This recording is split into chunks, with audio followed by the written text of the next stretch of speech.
8वीं गणित में प्रश्नावली 8.3 है, चक्रवृद्धि ब्याज और जो साधारण ब्याज है उसकी तुलना अपन करेंगे इन प्रश्नों के माध्यम से। प्रश्न नंबर 2 है, कमला ने एक स्कूटर खरीदने के लिए किसी बैंक से 26,400 रुपये 15% वार्षिक दर से उधार लिए, जबकि ब्याज वार्षिक संयोजित होना है और 2 वर्ष और 4 माह के अंत में उधार चुकता करने के लिए उसे कितनी राशि का भुगतान करना होगा। तो इसमें तो हमें केवल चक्रवृद्धि ब्याज ज्ञात करना है।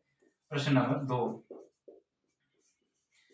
इसको जब हल करेंगे तो इसमें पी का मतलब मूलधन, यानी इसकी जो मूलधन है इसका वो है 26,400 रुपया और इसका जो दर है वो है 15% और वो भी वार्षिक है। आपको लिखना है वार्षिक के हिसाब से, वार्षिक संयोजन, और ये वार्षिक दर है और शर्त रखी है इन्होंने, जो ब्याज की जो शर्त है वो है वार्षिक संयोजित होता है और समय यानी टी बराबर है 2 वर्ष और 4 माह।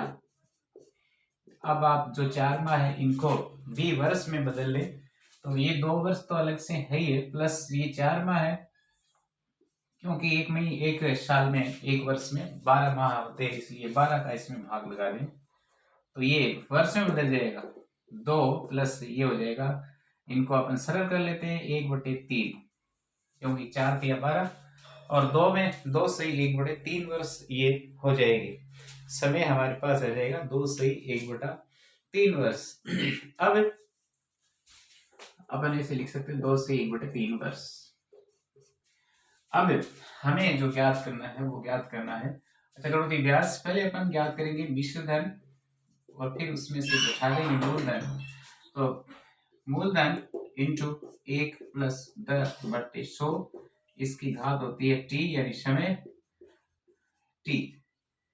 अब जो मूलधन है वो है 26,400 इंटू जो पहली 2 वर्ष है उनके लिए दर है 15%/100 और जो समय तो 2 वर्ष लिखेंगे शुरू में, यहाँ 2 है और ये जो 1/3 है इसमें क्या करेंगे, जैसे 1 प्लस आपको जो 15% है इसको 1/3 से गुना करके फिर आप 100, ये दर हो जाएगी आगे वर्ष के लिए, यानी 1/3 के लिए। तो अब बराबर 26,400 इंटू यहाँ अब 115 हो जाएगा, क्योंकि ये 2 बार है इसलिए हमें घात लगानी है, इसको 2 जगह 115/100 ऐसे कर लेंगे। ये जो राशि है उसको अपन सरल करते हैं, जैसे 3 से ये काटेंगे तो 5 बार और 5 को 1 से गुणा करेंगे तो यहाँ पूरी राशि 1 + 5/100 ऐसे हो जाएगा। तो अब आप इस 1 के नीचे 1 मानकर आप जैसे 100 लघुत्तम लेकर इसमें 1 का भाग 100 बार गया, 100 को 1 से गुणा करेंगे 100 में 5 जोड़ देंगे तो 100, यहाँ लिखेंगे 105/100। अब हमें इसका सरल रूप प्राप्त हो जाएगा। तो अब सरल जब करेंगे 26,400 इंटू ये जो राशि है वो 23 बार 23 × 105 काट लेते हैं, 20 × 100, ये 20 × 100, ये 23 × 105, यहाँ 23 × 105 और 20 × 100। और भी जैसे 1 शून्य से 1 शून्य, ये 2 शून्य काट देंगे, यहाँ 1 और 1 2, तो यहाँ से 2 कैंसिल कर दे। अब केवल 20 और 2 यानी 40, 40 दूनी 80, 80 का इसमें भाग लगाएंगे, यहाँ बचे हुए 23 इंटू 23 इंटू 23, 5 यानी 21 105, 21 21 105 और नीचे हो जाएगा 20 इंटू ये 2 और ये 2 बचे, इसका मतलब 2 दूनी 4 या 20 चौक 80, आप सीधा ही लिख सकते हैं 20 चौक 80 ऐसे। अब आप इसमेमें इन सब ऊपर की राशियों को गुणा करके आप 80 का भाग लगा देंगे, तो यहाँ से 2 है वो कैंसिल हो चुकी है, 264 ही बचे हैं, इनको ऊपर की राशियों को गुणा करके भाग लगा दे तो हमें जो मिश्र धन मिलेगा वो मिलेगा 36,659 रुपया, 36,669 रुपया और 70 पैसे। ये हमें मिश्र धन प्राप्त हो जाएगा, यहाँ 59 रुपया और 70 पैसे। अब जो इसमें से मूलधन घटाने से इसका चक्रवृद्धि ब्याज का जो सूत्र होता है वो होता है मिश्र धन माइनस मूलधन। अब मिश्रधन है वो है 36,559.70 रुपया। इसमें से मूलधन है 26,400। इनको घटाने पर जो राशि मिलेगी वो प्राप्त होगी। वैसे हमें इसका कुल राशि ही ज्ञात करनी थी, अब ये ब्याज अलग से नहीं ज्ञात करना था, तो हमें केवल इसको घटाने की आवश्यकता नहीं है। 36,559.70 में से 26,400 को घटाकर इसका ब्याज भी ज्ञात किया जा सकता है। यहाँ 9 और 5, यहाँ 1, यहाँ 0 और यहाँ 1, 10,159 रुपया और 159 रुपया और 70 पैसे ये ब्याज के होंगे। जबकि हमें यही राशि ज्ञात करनी है, तो ये हमें उत्तर मिल जाएगा। अब जो दूसरा है, तीसरा क्वेश्चन, प्रश्न नंबर 3, इसमें तुलना की गई है एक तो साधारण ब्याज की और एक जो चक्रवृद्धि ब्याज है उसकी। तो तीसरे में 3 नंबर, फेबीना ने 12,500 रुपए, इस यहाँ लिख देंगे फेबीना के लिए, एक तरफ लिखेंगे फेबीना के लिए 3 वर्ष और 12% चक्रवृद्धि ब्याज से साधारण ब्याज। अब यहाँ तो है साधारण ब्याज और इधर आपको जो राधा है, राधा ने भी क्या किया, उतना ही राधा के लिए जो धन था वो उतना ही है। तो फेबीना के लिए, इधर राधा के लिए, पहले फेबीना के लिए अपन निकालते हैं, जो पी है वो हो जाएगा 12,500 और जो वर्ष समय टी बराबर 3 वर्ष और दर है यानी आर रेट बराबर हो जाएगी 12% वार्षिक। ये साधारण ब्याज ज्ञात करना है और इसमें जो शर्त है वो है वार्षिक, शर्त वार्षिक।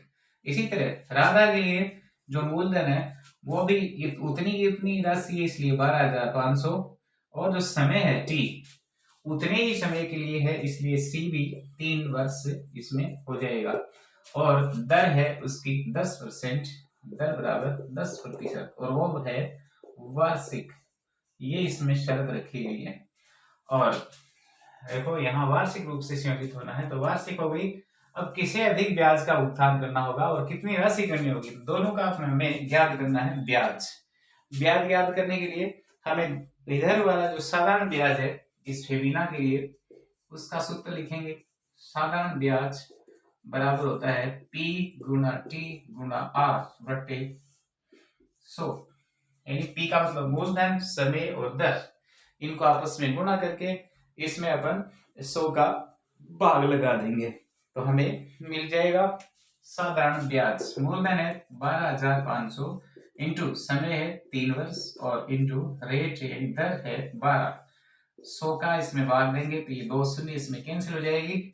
12 के 36 और 36 को जब 125 से गुणा करेंगे तो हमें 4300 रुपया इसका साधारण ब्याज प्राप्त हो जाएगा। इधर है साधारण ब्याज। अब राधा के लिए भी जो चक्रवृद्धि ब्याज है उसका जो सूत्र होता है, चक्रवृद्धि ब्याज बराबर मूलधन गुना 1 प्लस दर बटे 100 इसकी पावर समय माइनस मूलधन, यानी आपको मूलधन वापस घटाना होगा तभी इसमें। वैसे चक्रवृद्धि ब्याज यहाँ मिश्रधन आता है, ये नहीं घटाते। तो मूलधन है 12,500 इंटू 1 प्लस दर है 3, यहाँ 12 इसमें 10% है तो आपको लिखना होगा 10 बटे 100 इंटू जो समय है वो 3 माइनस 12,500, तो 12,500 इंटू यहाँ हो जाएगा 110 बटे 100 गुना 110 बटे 100 गुना 110 बटे 100, क्योंकि 3 वर्ष है तो यहाँ 110 बटे 100 गुना 110 बटे 100 गुना 110 बटे 100 माइनस 12,500। अब आप इसका हल करेंगे तो 1 से 1 बिंदु, 2 ये दूसरी, ये तीसरी बिंदु, ये चौथी और ये पांचवी, यानी 1 2 3 4 5, 1 2 3 4 5 शून्य इसमें से काट सकते हैं। 10 के पहाड़े से ये भी काट सकते हैं, जैसे इसमें 5 है, 2 5 के पहाड़े से 5 दूनी 10 और इसमें हो जाएगा 25 5 125। अब आप इन सभी को जैसे 11 और 11 और ये 11 और इधर है 25, इनको गुणा करके 2 का भाग लगाएंगे तो हमें राशि मिल जाएगी।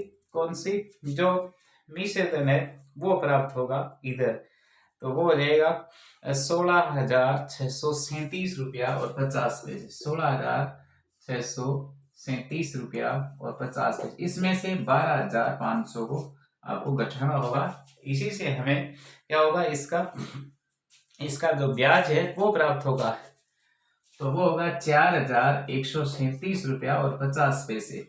अब इधर आया 4500 रुपये, इधर आया 4,137 रुपया और 50 पैसे। तो अब इसे अधिक ब्याज देना होगा। दोनों जो ब्याज है उनमें जो अंतर होगा वो होगा, अब अंतर वो होगा 4500 में से 4137 रुपया और 50 पैसे को आप घटा देंगे तो हमें जो राशि प्राप्त हो रही है वो प्राप्त हो रही है 362 रुपया और 50 पैसे। 362.50 पैसे, इनको अपन रुपए दर्शाएंगे। इस तरह से ये अधिक ब्याज उसको देना पड़ेगा। अब है प्रश्न नंबर 4।